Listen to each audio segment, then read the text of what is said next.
us play with our, just adjusting our view here. There we go. Okay. All right. Yay. So this is Shaniqua 11, live here with Angelo Pinto from, sorry, my head's chopped off. There we go. Live with Angelo Pinto from the Correctional Department of New York State, here to talk about Raise the Age and what's going on with children that are currently incarcerated. So I just want to bring this live to you all so that way we can together discuss things that can be done on behalf of children. So Angelo, if you don't mind just telling us a little bit about yourself. Definitely. So, Angelo Pinto, I work with the Correctional Association of New York. We have been involved in this work for some time. The Correctional Association is an independent nonprofit. It's been around for about 170 years. Monitor prison conditions in New York State. That's kind of our main focus. One of two organizations in the country that have a legislative mandate to do so. I'm really the only person at the organization that exclusively works on legislative change work. I don't do prison monitoring. I work on a campaign called Raise the Age. New York State is currently one of two states that automatically prosecute 16 and 17-year-olds as adults for any crime that they commit, which means they're then automatically housed in adult jails and prisons. And I work on a statewide legislative campaign to end that practice. So that's a little bit about the Correctional Association and the Raise the Age campaign. Okay. Now, why is it so important that children aren't incarcerated with adults? Definitely. You know, there's a lot of reasons why that's important. The first is when you think about facilities, right? So just to give people an understanding, if you're in Long Island, for instance, and you're 16 years old, no, if you're 15 years old, let's say you're a day before your 16th birthday, you're arrested for something, a million things could happen. You're going to end up going to family court, and if you do end up being placed, you'll end up in a youth facility. If it's a day later and it's your 16th birthday and you're in Long Island, you're going to be arrested, you're going to go to your adult court, and you will end up at Nassau County Jail, right? Now, so just based on a day, you could end up in two drastically different systems. This is why this is an issue. One, any adult facility in New York State, whether it's a jail or prison, those officers, the correction officers, the correctional staff, are not trained in what we like to call youth-sensitive or youth-appropriate training, right? So they don't know how to engage a young person in the way that someone that has the youth training in a youth facility would. That's not to say that we think youth facilities are where we want young people to be, because we always stress alternatives to incarceration across the board. But we recognize that when you look at the statistics on young people who are prosecuted as adults or held in adult jails and prisons, they're 100 times more likely to face arm attack, higher rates of sexual assault, even mental health abuse, and then unfortunately they're 36 times more likely to commit suicide.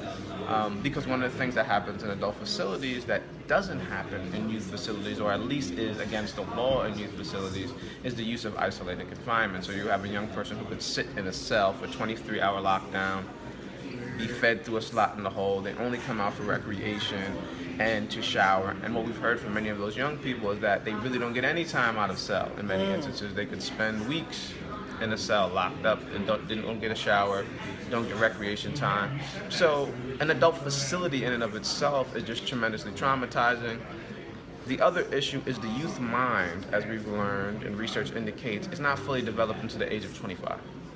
So you're placing these young people in adult jails and prisons, which we've learned are hyper-violent settings, in a very formative time in their life, which often doesn't give their mind to develop and their identity to develop in a healthy way. But what ends up happening is their identity and their sense of self becomes more antisocial and even more dangerous. It becomes more violent. So those are some of the few reasons why we say young people should not be in adult facilities under any circumstances. And what we've seen in Rikers Island is a good example of it. They separated the 16 and 17-year-olds. But because the staff doesn't know how to work with them, because the young people are at formative years and will get into a variety of little spats, it has become the most violent unit on Rikers Island. Oh, wow. So even this idea of just isolating the 16 and 17-year-olds in an adult facility with staff who aren't trained to deal with them is a bad idea. Okay. So, you mentioned a lot of things. You mentioned the suicides. Yep. You mentioned the fights. You mentioned them not being mentally ready. You mentioned that the care there isn't ready for their That's right. state of mind. You mentioned that their brain wasn't fully developed. It Yep. seems like a lot of things happen at this age. So I hear a lot from people that, well, Long Island is not like that. We house our young people differently. So can you just clear that up for me? Yep. So that's not true. Well, there is a little caveat. It's not true because essentially this is a state issue, right? So counties, they can take some precaution to do things a little differently than the state, but by and large, they can't change what happens. So essentially, if you're a young person in Nassau County and you're 16 years old, and I know this to be true because my brother was prosecuted as an adult at 16 years old, what's going to happen is you're going to go to county jail and you're going to be with adults.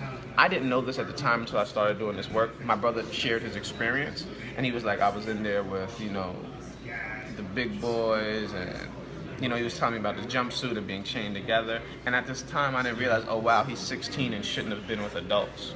But upon doing this work, I said, oh, wow, he was 16 and in there with adults. Now, what some people may be speaking to in that regard, and he was in county jail, what some people may be speaking to is, and there's a jail in Suffolk County that has kind of did what Rikers Island has done in that they created a separate unit in the adult building for the 16 and 17-year-olds. But also sometimes, and it's funny, the chief judge said this to me in a panel we were on. He said we don't lock up 16-year-olds in adult prisons in New York State. He was saying this is like 2 years ago. And I remember standing up and saying, yes, we do, because I visited a prison a couple weeks ago and saw that. Right. So some people are just completely unaware of what's taking place. Most people are. Well, even the Most judges. people. Yes. Most people are drastically unaware of what's taking place because it just doesn't even make sense. You're like, that's happening in New York State. And it is.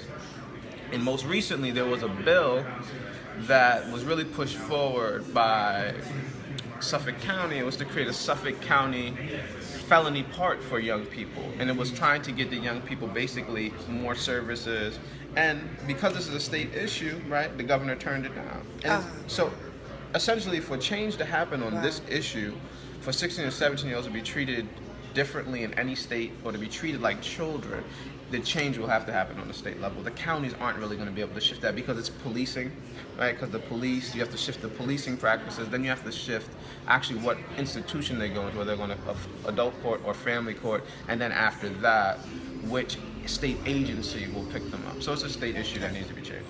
So for what I'm hearing then, thank you for clarifying what's going on. So there may be different housing units for them, but the guards are still trained only to deal with adults, not with children. So although they're separating them out, they're not giving them the infrastructure that they need to succeed and not be a repeat offender, or the structure that they need in order to grow. That's right. And it's very few facilities that even do that, like Rikers Island, and I think Yaphank Jail does that too. But as I said, in Rikers Island, that unit happens to be the most violent unit, unfortunately. Right. I'm not saying that's the case in Yaphank Jail. They have had much more success, but... Right. And those guards at Rikers are still not trained to deal with adolescents, not only are they not trained, what happens is these 16 and 17-year-olds are the most vulnerable in the unit because they're 16 and 17 years old, they're impressionable, and what's happened time and time again, and the Village Voice did a piece on this years ago, they actually have created, the guards have actually used the young people kind of for entertainment or preyed upon the young people. So they've had like groups of young people who are basically being forces to all the other young people, so that the guards are pretty much running the unit and the young people are doing their bidding. So the young people fall prey to a lot of different things when they're in, adult facilities. It's just like with anyone's child. You wouldn't want your child if they were supposed to be in high school to be in college. Right? With kids with just a few years older than, because they might be vulnerable to them. They might influence them or place peer pressure on them in ways their own peers would not be able to. So it's basic common sense that we would apply in every facet of our life, or in life, but unfortunately we don't apply it when there's very severe matters of young people going to an adult prison, which is kind of unheard of or unthinkable. Okay. And now you said that, like, for instance, Suffolk County tried to propose legislation to do something about it, but yet it was shut down by the governor. It's because of the state issue. So how does it if a local municipality is seeing that as an issue and bringing it to the state's attention, then how is change made if they're not recognizing, hey, let me help you out. This is a state issue, so let's look and see if this is being affected by the whole state. So what happens at that point? The governor, I saw the letter, his veto letter, and he basically said that he feels like this is a raise the age issue. And he said, creating a felony part in Suffolk County doesn't address the statewide issue. And if the statewide issue is addressed, then you don't have to do all these little fixes around the state. I think there may be truth to that, but I think for folks in Suffolk County and folks around the state who deal with young people day in, day out, they see the urgency of the matter and you're trying to get something done in the immediate. So what's very important, especially I think for the governor in vetoing something like that, is he must make the change that needs to happen this year.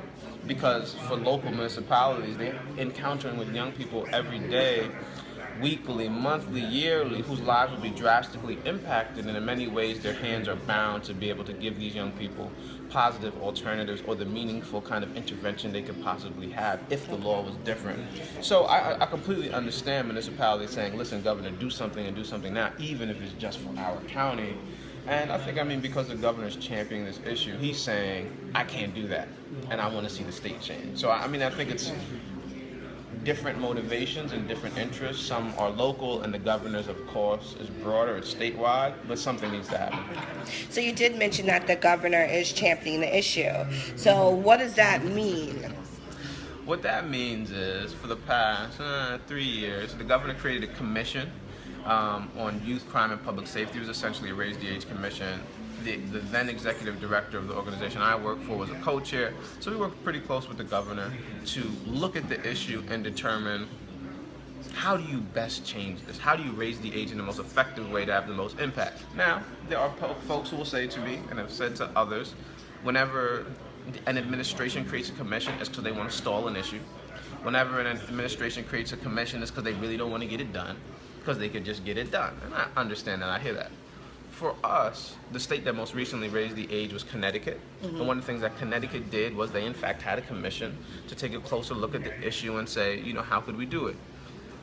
The thing that we felt was good that happened after the commission was the governor took basically essentially what was in the commission and put it in the budget, the New York State budget, along with over $100 million. This happened in 2015. Okay. Unfortunately, it didn't make it out of the budget. A lot of people said, what happens is these issues get traded. Right. And this one got traded away. Right. And the money got taken out. The money was still on the table if standalone legislation could get passed. That didn't happen. But that year, 2015, the governor, through executive order, removed 16 and 17-year-olds from adult prisons across the state. At least he said he would do it. Okay. It still hasn't happened. It still hasn't happened. So just for our viewers that are like, what are you talking about? Commission and all this stuff. So the governor, just want to explain a little bit about what a commission would do. Yep. So essentially what the commission does is you pull a variety of stakeholders together who are experts on the issue, whether it's from an administrative or agency perspective, community perspective, advocacy perspective, and then you say, this is the issue at hand, what's the best way for us to do this, right? They bring in the researchers, they do the research, or they look at research that has already been done, they compile a report and issue suggestions. This report was almost 200 pages long, 38 recommendations that really, it was a little bigger than Raise the Age. It was addressing comprehensive youth justice reform. But if you find it online, you can see it's very comprehensive. It deals with young people from the front end of the system to the back end of the system. So essentially, are they going to family court or criminal court? Why they shouldn't be in adult facilities? The young mind, re-entry services on the back end when they're released, alternative to incarceration. It deals with a plethora of things to give people the full scope of what should take place, and basically gives the state and agencies and advocates kind of marching orders on how to do this in the way it should be done. So we have essentially the blueprint. That's what the commission gives you. It gives you a blueprint. The challenge is now can this blueprint be enacted into law so that it's not just a blueprint, but it's kind of an active set of protocols that were being used to transform the lives of young people. All right, okay. So what, as community members, if we support this, what can we do? The first thing I always tell people, call the governor, let them know you care about this issue. Write him a letter. If you know someone who knows the governor, tell them to tell him. Call your local legislator. What will happen at some point is the blockage in this issue has been state senators. Call your local state senator. Let them know you care about this issue. Tell them you want to have a meeting. Call other advocates who work on this issue. Set up a meeting. Let them know why this is an important issue he should be advocating for. And then I think you could also learn more about the issue. I mean, you could follow or just Google Raise the Age in New York State to learn more about this issue and find other ways to get involved. I mean, we'll probably be starting up again a bi-weekly call for folks to get engaged. We're in the process of building a faith coalition across New York State with faith leaders who will be participating in what we're calling a Watch and Learn in January and February. There's a docu-series about a young man named Khalif Browder that will be happening in January and February, and we're trying to use it as an opportunity for people to really learn about this issue. And then from February to March, you begin to get engaged legislatively locally, and then from March to June, start getting involved on a statewide level. So I would say definitely connect with us online to learn if you want to get more deeply engaged on the issue, because there will be opportunities for that. But if you want to do something today, tomorrow, call the governor. Call your local state senator.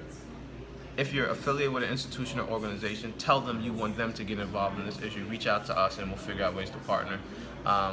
We have young people always available to do events if you want to educate an organization, an institution. So those are some of the most immediate ways for folks to get involved. And what would you like for our lawmakers to do? I mean, I want our lawmakers to get it done. I want them to pass legislation. My sense, and what I say to folks is, even if there's people have different ideas on how this could happen. My sense is all concerned parties should come together, sit at the table, and figure out how to get it done. We shouldn't let another year pass that in New York State, there's 33,000 16 and 17-year-olds prosecuted as adults every year.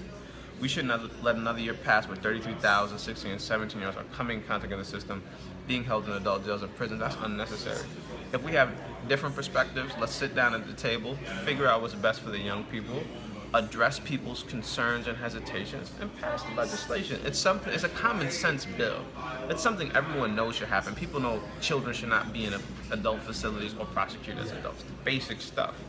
But because of small differences, we've prevented it from kind of moving forward, and we can't do that. And I think legislators owe it to their constituents to not, based on a few differences, prevent very meaningful legislation from passing. All right.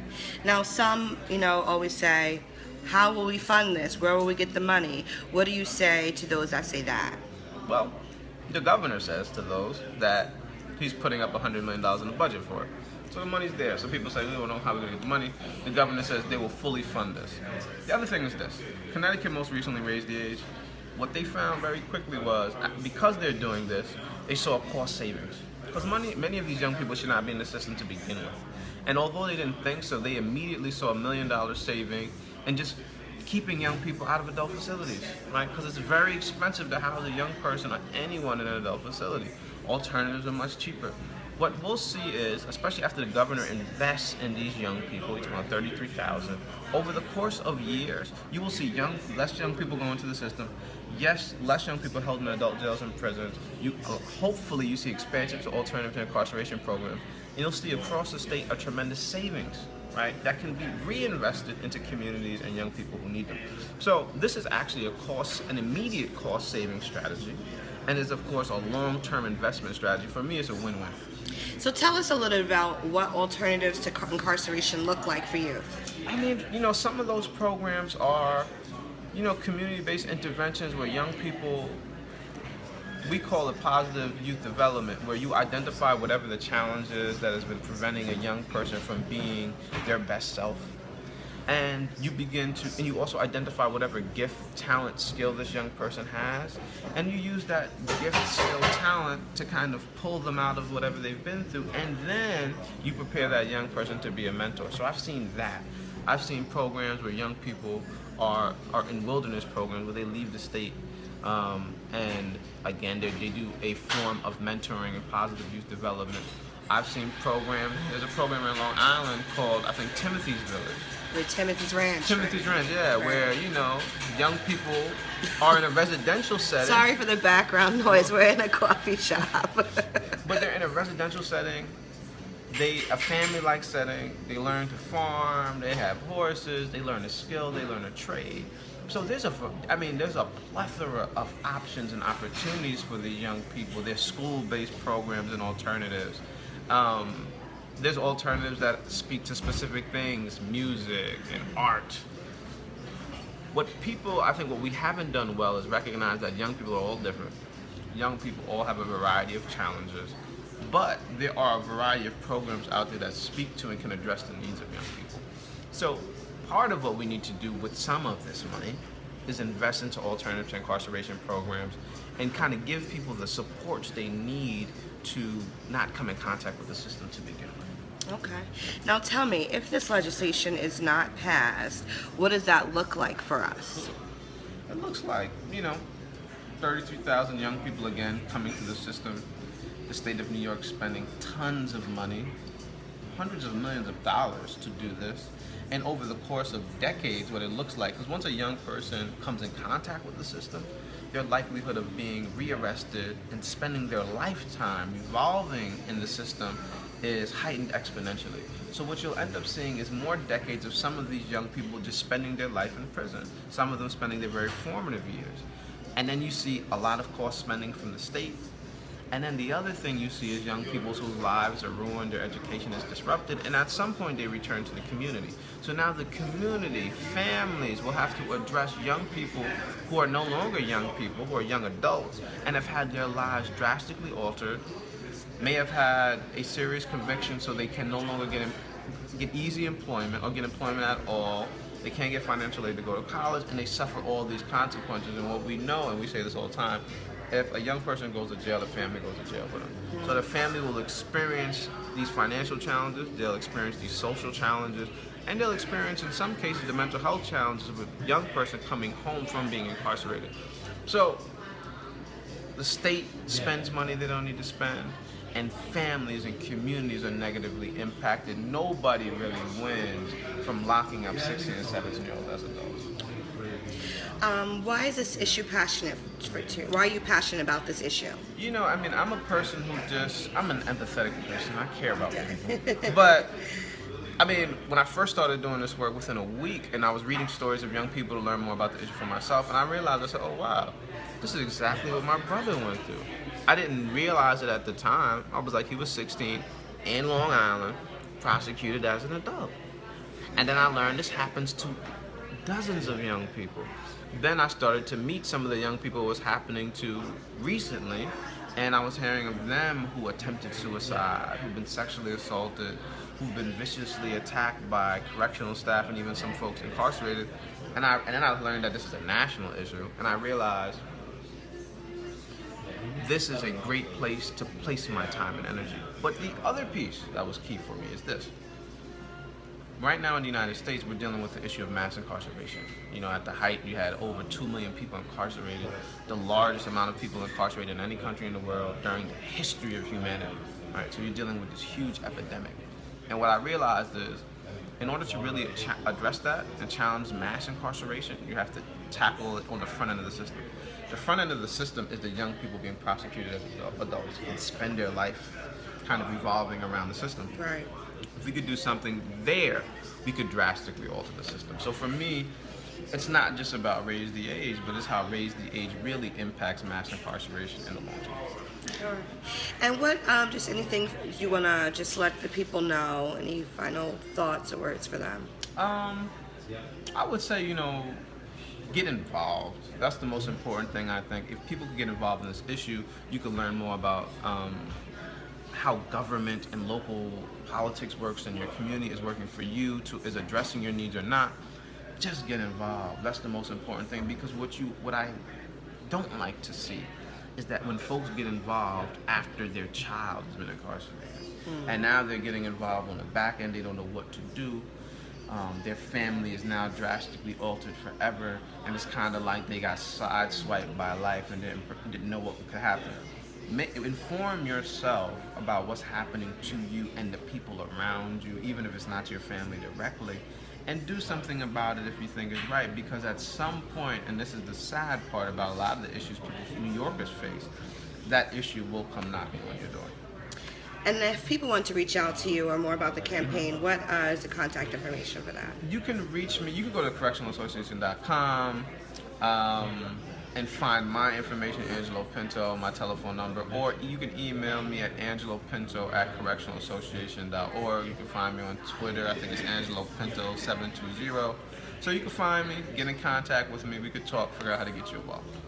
Thank you so much, Angelo, for taking the time Thank you for out having to me. let everyone know about this very important issue that needs the public's support behind. So this is Shaniqua with Every Child Matters, doing this interview series so that way you, the public, understand why your voice is important for children, why it's needed, what you can do, what's out there, what's going on, what stages we're at with certain legislation, and again, how you can reach out to your lawmakers to let them know how, what children need. Again, children don't have a voice in politics. They don't vote. They rely on us to be their voice. So it's very, very important that we do our job of being their voice and making them a priority. This is Shaniqua with Every Child Matters, and remember to keep signing up and stay in tune for our action alerts and newsletters, and we'll keep bringing you things like this as well as more information about the Raise the Age campaign. You can always reach out to us at 631-885-8044 or check us out on our website, everychildmattersli.org. Thanks. And don't forget to share this with your friends. It's guilty information, guilty knowledge if you don't share this with your friends. You can't just learn it and know how important this is and not share it out there. I don't mind you blasting this away, sharing it with your groups, emailing it out. Please do. Have a great day, everyone.